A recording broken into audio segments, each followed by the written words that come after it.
Welcome back by this last step for this NotePage app. This time we're going to talk about persistence, saving and retrieving data. Let's go. Okay, so now we're back in the app and we want to use that dependency. Then you go to popspec.yaml and under dependencies you're going to paste the dependency and then do pubget. This will download the dependency so we can use it in our code. Perfect.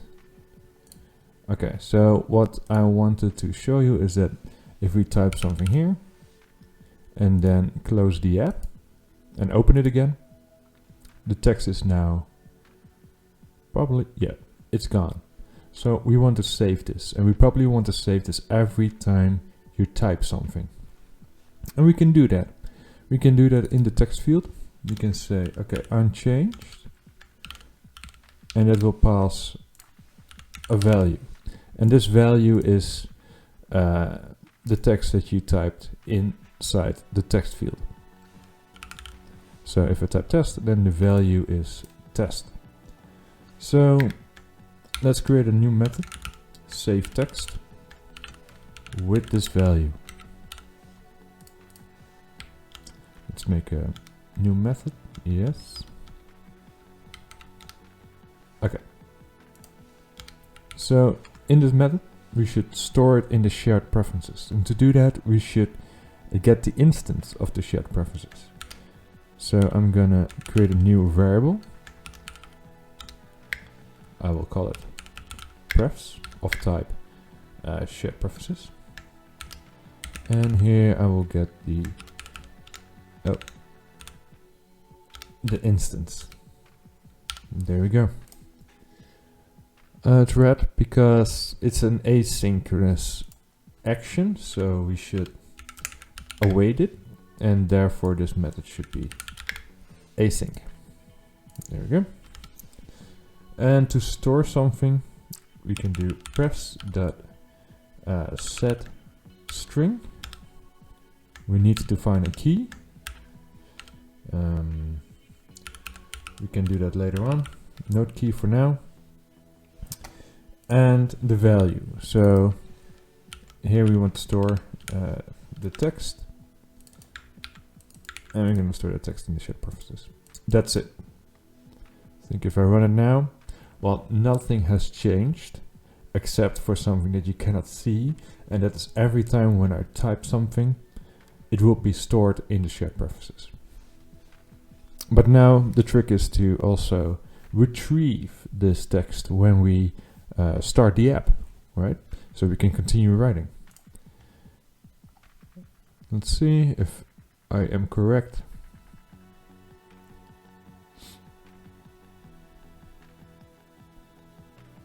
Okay. Test. Well, now it's saved, but we didn't retrieve it yet. So should still be empty. Yeah. Okay. And how do we do this? Well, every stateful widget has something called init state, and that will be called once. And that's exactly what we need.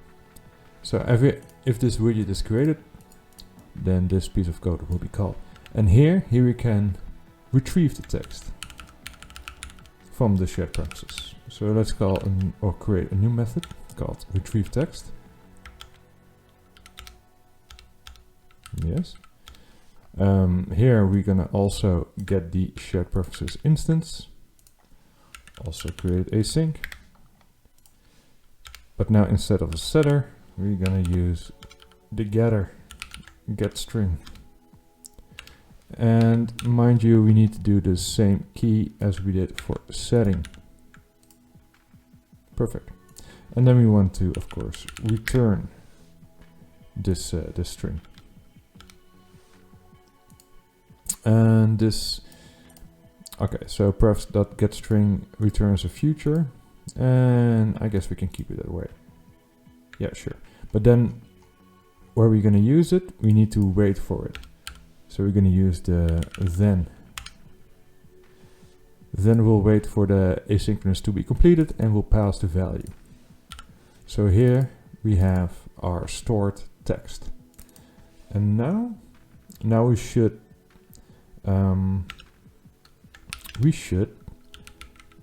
actually have a reference to this text field. Because now we do have the text, but we have no reference to this text field to set the text. That's our next step. You can do this by setting a controller. Yes. And we need to make a variable for this. Let's call it text controller. Oh, yes. And inside my state, I will create this controller, and that is of type text editing controller. Okay, so now this text field has a controller, and within this controller I can get the text, or in this case set the text, and that's exactly what we want. And I now see that string is optional, because if the key is not correct, there is no string. So we should first check if it's safe to set the text. So we can check if value is not null. Okay, and then we can say text controller dot text equals the value. And I think that's it. So we have a text controller that controls this text field, and when you start the app, this init state will be triggered. We retrieve the text from the shared preferences, we wait for it, and that value, if it's not null, will be set inside this text controller that's tied to this text field. Yeah, I think this is it. Let's run it and give it a try.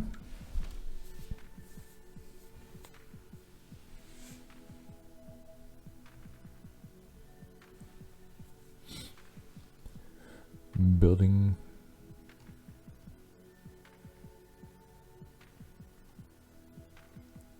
In the meantime, I see here a warning, and that's because this text style has no dynamic fields, so therefore you can put const in front of it, as in constant, because this doesn't change. And so if the widget will be rebuilt, then this will be skipped.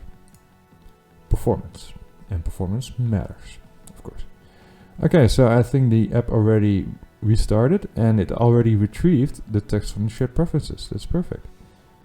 Let's test it one more time. Hello. I will close the app. I will open the app. And there it is.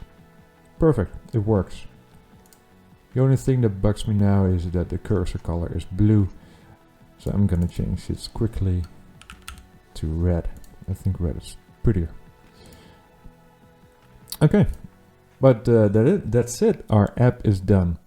We have a text field with a pretty background that looks like a notebook page. We have a custom font that looks like a handwritten. And we can store and retrieve the data, the notes. So that concludes our app. I hope you all learned something from this, and see you guys all in the next video.